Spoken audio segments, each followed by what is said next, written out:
Probably the design, the whole design process is one of the funnest parts of what we do. Myst was different because right up front from the beginning, we had to sit down and spend a good month or over a month. It was about a month and a half. Every day just designing all the worlds, all the everything involved with it. Sitting down and going over puzzles and whether or not they'd be too hard or too easy, and whether or not they fit with the story, because there was so much story that was being developed at the same time. Right. It could kind of open up to the side where the so we'd extend the gameplay by having just the depth, up the depth in the amount of places to explore. I mean, just so vast that you just felt like it was going on forever. And so we just go back and forth, and you wouldn't believe some of the stupid ideas that we Robin ends up coming up with. Myst Island. Ha ha ha! This is where we film incredible movies. This is our incredible blue screen. Blue screen. This is a blue screen table. A real high quality production. That's a dictionary on the table. I think it was $19.95 on sale. Special deal of $19.95. Yeah, we really got a good deal on It's it. regular at $99.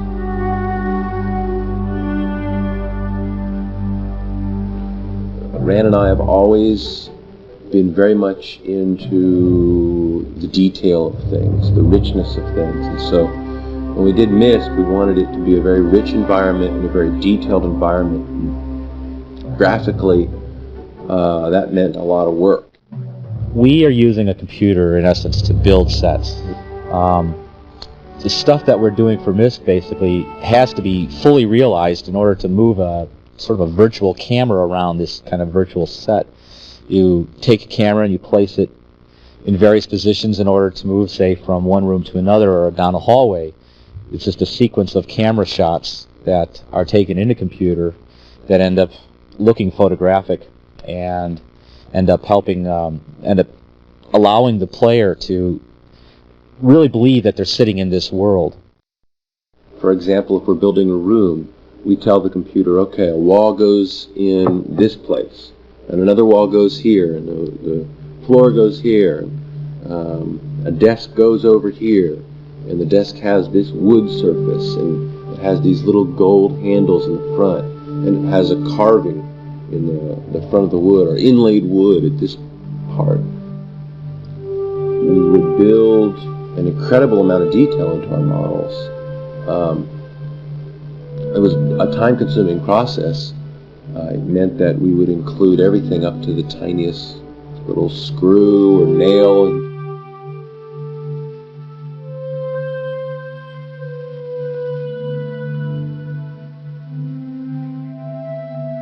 I started off kind of seeing it from an artist perspective. I would look for the most interesting scene that I could come up with. But the problem I ran into is that every time I made it look interesting, it didn't work for the interface because it was unrealistic. I mean, you don't look at everything as a composition. When you're walking through a room, you're either just walking through a room or you're stopping and staring at everything. And the hardest thing for me was to try to make that transition from trying to make everything look really pretty, composed, and make it work as far as interface goes.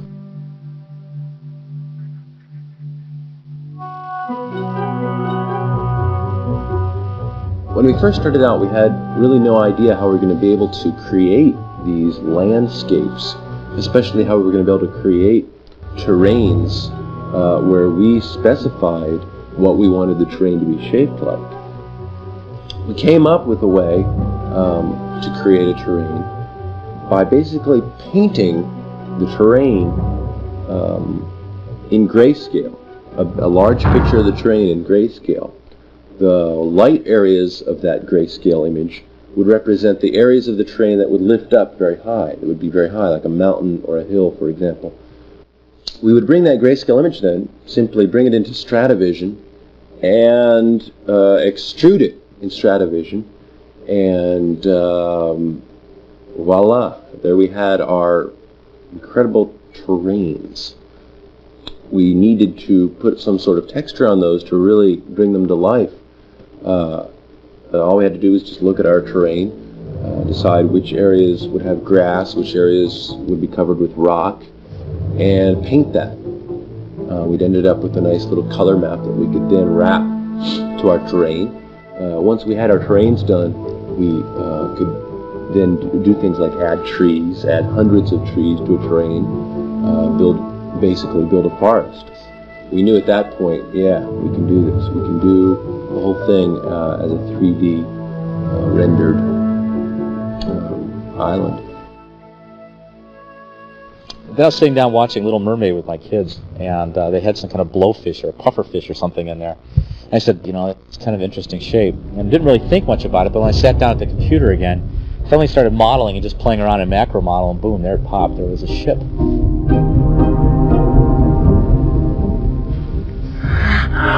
Oh! No! The mistake was your belt fell off, sir.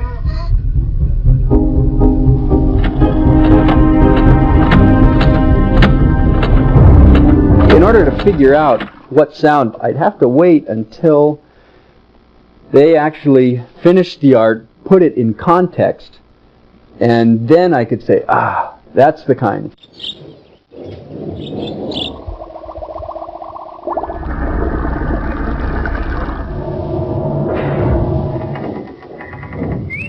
The chime, the clock tower. I knew we needed a chime, a big chime. That's a big clock. So what I ended up doing is just taking my Craftsman 7/8 inch wrench with a lifetime guarantee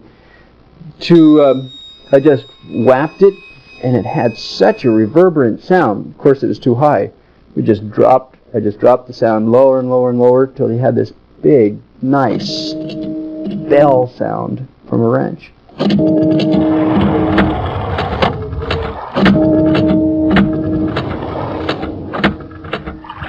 Ah, the most hateful sound.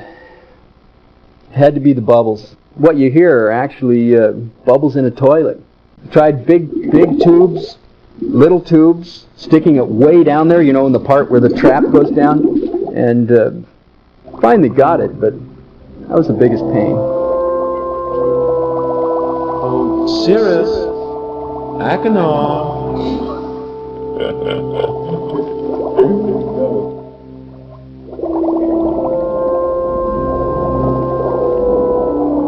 We didn't want music interfering with the gameplay, and so we weren't going to put any music in. When we finally did do a couple songs, we realized it wasn't an interference. It didn't sound like Super Mario Brothers. They seemed to really help the mood of certain places that you were at in the game. Once I sit down on the computer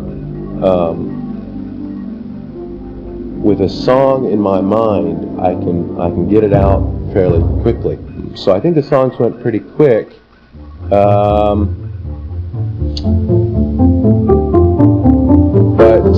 Yeah. What was the question again?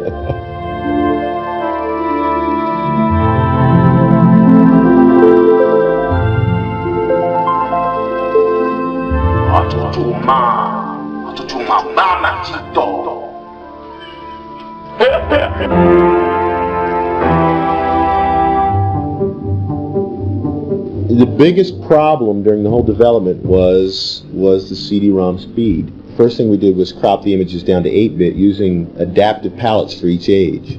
And that worked great. We've got images on each age that look like 24-bit images. Then we also used QuickTime compression for each of the images, for the stills, not only for the movies, but also for each of the still pictures. Ended up with images that started out at 500K down to approximately 80K. Rich, what are you working on? Nothing. In putting it together, we used HyperCard. as a shell, basically.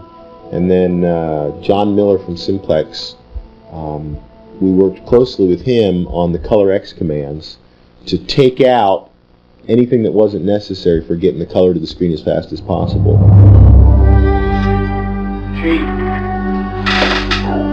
I missed the other one too.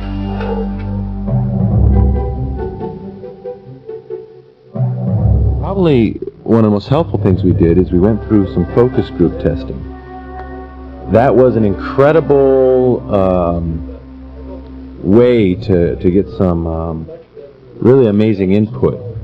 And and getting to my notes, it's a great idea, a great concept. It's a complete departure from the main line of anything that's out there on the market today.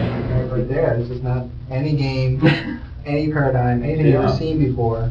You have no preconceived notions because you go into this and it's something totally new. This game is so different, and the concept of living inside this world is what happens. If you get sucked in, if you have time to play it, you just keep going and going and going and going. There's nothing like that at all.